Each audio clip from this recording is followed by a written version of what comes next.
আরে মিয়া, আল্লাহ নবী বানাবার মতো একটা ধনী মানুষ পাইলো না, তোমার মতো এতিম গরিব মানুষে আল্লাহ নবী বানাইলো কেন? বাপ নাই, মা নাই, গরিব, তোমারে কেন আল্লাহ নবী বানাইলো? বিশ্বাস করি না, নওজুবিল্লাহ। 3টা দিন না খাইয়া দুয়ারে দুয়ারে ঘুরেছেন।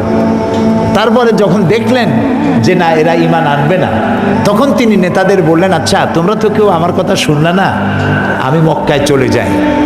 একটা অনুরোধ করি, আমি যে তায়েফে আসছিলাম এই কথাটা তোমরা মক্কায় পৌঁছায় দিও না, তাহলে ওরা আমার বিরুদ্ধে শত্রুতা আরো তীব্রতর হবে, এই কথাটা কইও না। ওরা ওখানে তো খবর পৌঁছাইলই, আর রাসূল যে পথে যাবেন সেই পথে যুবকদেরকে দাঁড় করাই দিল পাথর নিয়ে।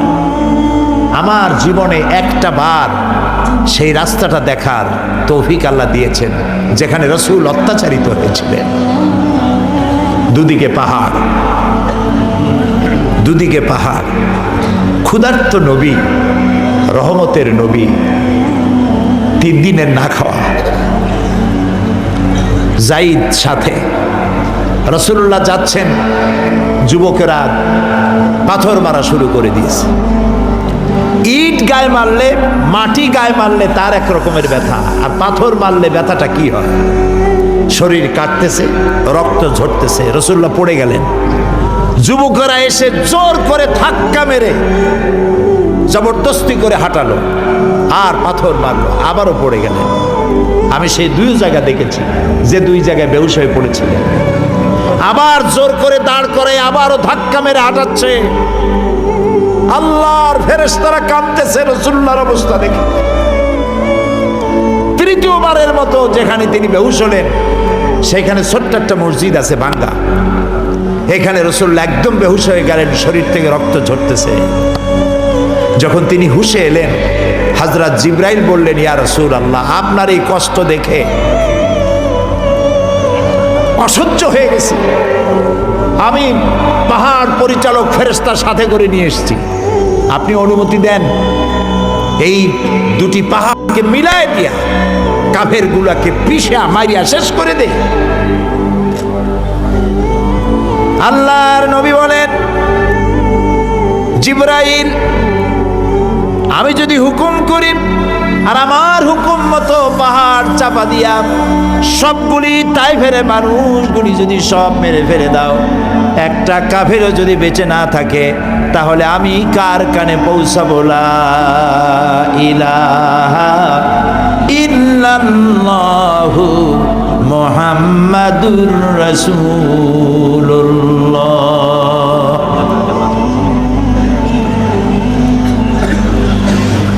একজন লোক রাসূলুল্লাহর এই দুরবস্থা দেখে তার বাগান থেকে 1 গ্লাস আঙ্গুরের রস নিয়ে আসছে, রাসূলের হাতে দিয়ে দিল। নবী করিম সাল্লাল্লাহু আলাইহি ওয়াসাল্লাম আঙ্গুরের গ্লাসটা হাতে নিয়ে বললেন, তোমার নাম আত্তাস? লোকটি বলল, আমার নাম আত্তাস।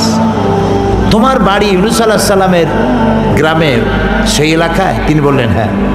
কিন্তু আপনি জানলেন কি করে আমার নাম আত্তাস এবং আমার বাড়ি ইউনূস আলাইহিস সালামের এলাকায়?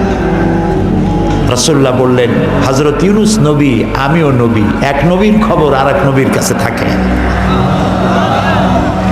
1 গ্লাস শরবত খেয়ে রাসূলুল্লাহ হাত উত্তোলন করলেন আল্লাহর দরবারে।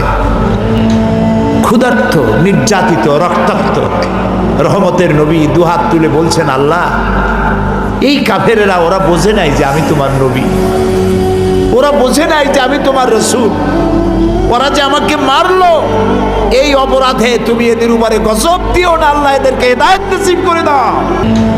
ক্ষুধার্ত, নির্যাতিত, রক্তাক্ত রহমতের নবী 2 হাত তুলে বলছেন, আল্লাহ, এই কাফেরেরা ওরা বোঝে নাই যে আমি তোমার নবী, ওরা বোঝে নাই যে আমি তোমার রাসূল, ওরা যে আমাকে মারলো, এই অপরাধে তুমি এদের উপরে গজব দিও না, আল্লাহ এদেরকে হেদায়েত নসিব করে দাও।